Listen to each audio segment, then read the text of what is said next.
Du 29 au 30 novembre 2014 se déroulera à Dakar l'infâme sommet de la francophonie. Organisé par l'OIF, l'Organisation internationale de la francophonie, l'ancienne agence de coopération culturelle et technique. On voudrait nous faire croire que son projet est purement linguistique et culturel. Or, il n'en est rien. L'OIF n'est qu'une administration de plus instituée par la France-Afrique afin de soutenir les leaders politiques qui ont choisi l'Élysée Matignon contre leur peuple. Il ne faut pas confondre le français et la francophonie. Le français est une langue, et comme toutes les langues, il fait partie du patrimoine universel. Il appartient à ceux qui l'apprennent, le comprennent, il exprime les idées de ceux qui le parlent. C'est en français que Sékou Touré dit à De Gaulle, dans son discours de septembre 1958, « Nous sommes africains et nos territoires ne sauraient être une partie de la France. » La francophonie, c'est le colonialisme. Il existe déjà un programme de francophonie militaire, encadré par le ministère français des Affaires étrangères, qui s'étend sur 75 pays et qui consiste à l'envoi de professeurs de français, avec ou sans treillis, à l'intérieur des casernes militaires des pays du tiers-monde pour y enseigner le français et surtout établir des liens précieux entre les états-majors. Il n'appartient pas aux administrations françaises, la gauche étant pire que la droite, de nous rassembler autour d'un concept aussi nébuleux que la francophonie à des fins soi-disant humanistes. Mais pour qui se prennent-elles enfin? C'est elles qui balkanisent, effectuent en Afrique des ajustements structurels par l'assassinat politique et le coup d'État militaire, commanditent les génocides, divisent pour mieux régner en contrôlant nos banques centrales, notre monnaie et en supervisant les organes de presse chargés de nous désinformer.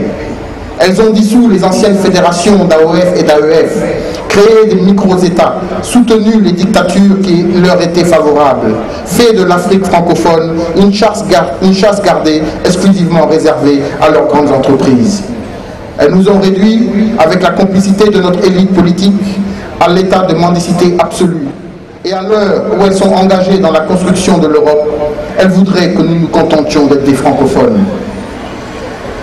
Et comme dans toute entreprise coloniale, dont le but ultime est toujours d'asservir pour mieux s'implanter, d'abrutir pour mieux exploiter, elles ont besoin de complices, de collaborateurs, d'Africains qui jouent le jeu en se contenant au rôle qu'on leur assigne et en respectant la bienséance édictée par leurs maîtres pour mieux recevoir le prix qu'on leur paye.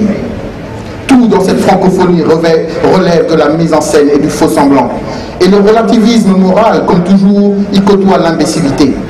C'est une pensée qui renvoie à l'essentialisme colonial, selon laquelle il existerait une essence nègre qui fait de l'Africain un homme identique sous tous les cieux et à travers les âges.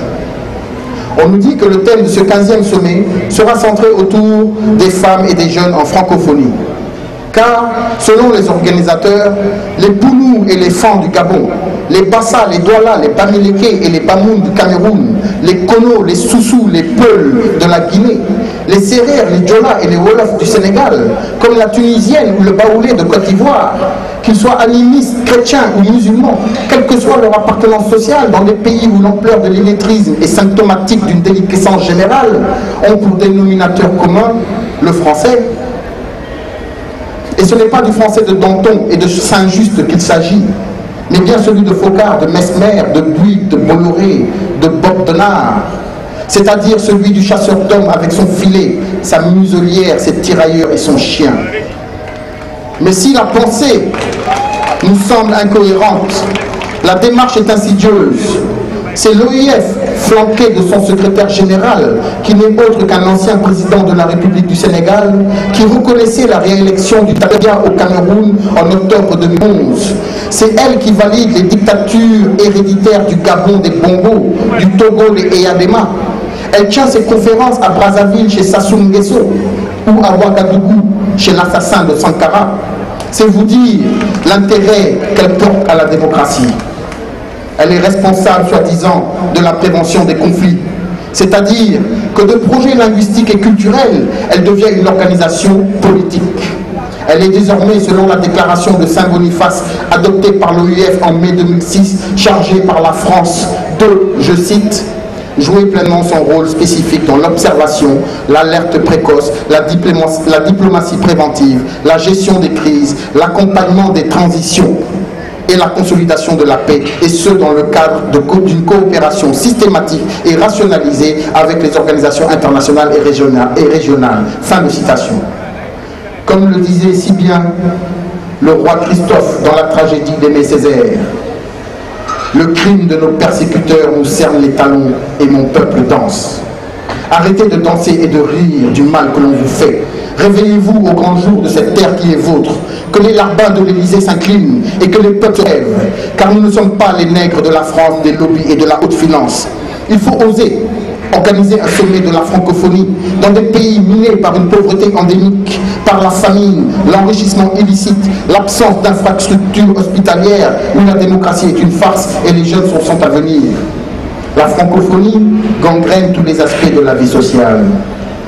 Elle corrompt les générations futures en instituant des conseils nationaux de la jeunesse, les CJ, comme seul interlocuteur de la jeunesse, et à travers le financement des organisations et des associations dites de la société civile.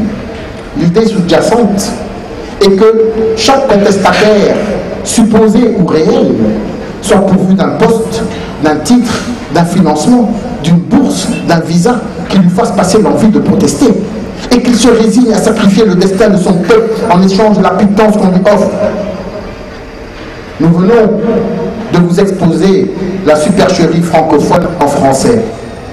Nous avons tenu à dissocier la langue et la culture française de la francophonie, qui n'est qu'un prolongement de la stratégie coloniale destinée à l'exploitation de nos matières premières, l'occupation militaire de nos territoires, la formation politique aux ordres de l'Élysée et l'aboutissement de nos peuples. Ce combat ne s'exprimera ni en sérère, ni en bamoun, ni en bété, ni en lingala, mais en français, car c'est une langue que nous pouvons tous comprendre, y compris nos amis du peuple de France, dont nous avons besoin du soutien, car nous voulons toucher toutes les personnes solidaires de notre cause. Il est regrettable de voir qu'un des réflexes les plus répandus est d'associer le français à la francophonie et d'opposer à la langue française nos langues nationales. Nous pouvons, tout en conservant le français comme langue vernaculaire, commerciale et politique, développer l'enseignement. C'est pour l'ensemble des raisons évoquées que nous organisons un contre-sommet auquel nous convions tous les peuples d'Afrique et de France pour une action concertée afin d'exposer les mensonges que répandent les courtiers de l'impérialisme. Notre démarche devra inspirer d'autres mouvements d'Afrique subsaharienne et en France métropolitaine, car seule l'unité dans le discours et l'action peuvent nous garantir la souveraineté réelle sans laquelle aucun projet de développement ne saurait aboutir à une amélioration de nos conditions d'existence. Je vous remercie. Nous qui vous remercions, Monsieur Seck.